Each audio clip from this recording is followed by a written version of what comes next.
एक परिवार था। वो गरीब था, खाने को कुछ नहीं था। काफी सोचा कि काम मिले, मगर काम नहीं मिला। दो बच्चे थे, बीबी थी। एक दिन उन्हें विचार आया कि इस गांव में काम मिलना मुश्किल है, चलो कहीं और चलते हैं। इस इरादे से वे एक दिन गांव छोड़ धाकर चल दिए।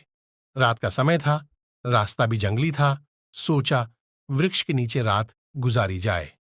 आदमी ने अपने एक लडीडियचक को लकड़ी चुनने तथा दूसरे को पानी लाने के लिए भेज दिया तथा बीबी को चूल्हा बनाने के लिए कहा और उसने जगह साफ कर दी। चारों ने अपने अपने काम कर लिए। चूल्हा जलाया गया, पानी गर्म होने लग गया। वृक्ष के ऊपर हंस रहता था। वो सोचने लगा, यह कैसा मूर्ख है, इन्होंने चूल्हा तो जला दिया, मगर इनके पास पकाने को तो है ही नहीं कुछ भी। हंस ने उनसे पूछा, तुम्हारे पास पकाने को क्या है? वो आदमी बोला, तुझे मार के खाएंगे। हंस बोला, मुझे क्यों मारोगे? आदमी बोला, हमारे पास न पैसा है और न ही सामान, तो क्या करें? हंस सोच में पडीडीडीएच गया।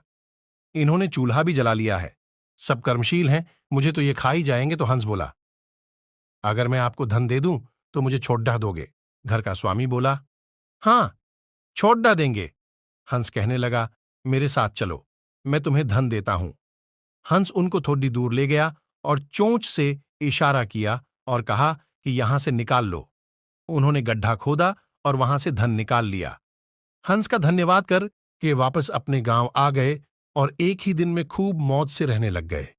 अब उनके घर में किसी चीज की कमी नहीं। तब पडिडी होसी ने देखा कि इस परिवार के पास ऐसी कौन सी चीज आ गई जो इनके पास इतना कुछ आ गया।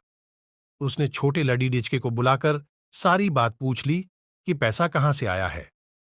उनके भी दो बच्चे थे। उन्होंने भी ऐसी योजना बनाई और चल दिए। उन्होंने उसी वृक्ष के नीचे डेरा लगा लिया। आदमी ने अपने बड्डे लड्डके को कहा, लकद्दी लाओ, तथा छोटे लड्डके को पानी लाने के लिए कहा, परंतु दोनों आनाकानी करने लगे। बीबी ने भी कहा कि मैं थक चुकी हूं। जैसे जैसे पानी लकद्दी इकट्ठी हो गई और पानी गर्म होने लगा, हंस फिर आया और बोला, तुम्हारे पास खाने को तो नहीं है, तो फिर पानी गर्म कर रहे हो? आदमी बोला, तुझे मारकर खाएंगे।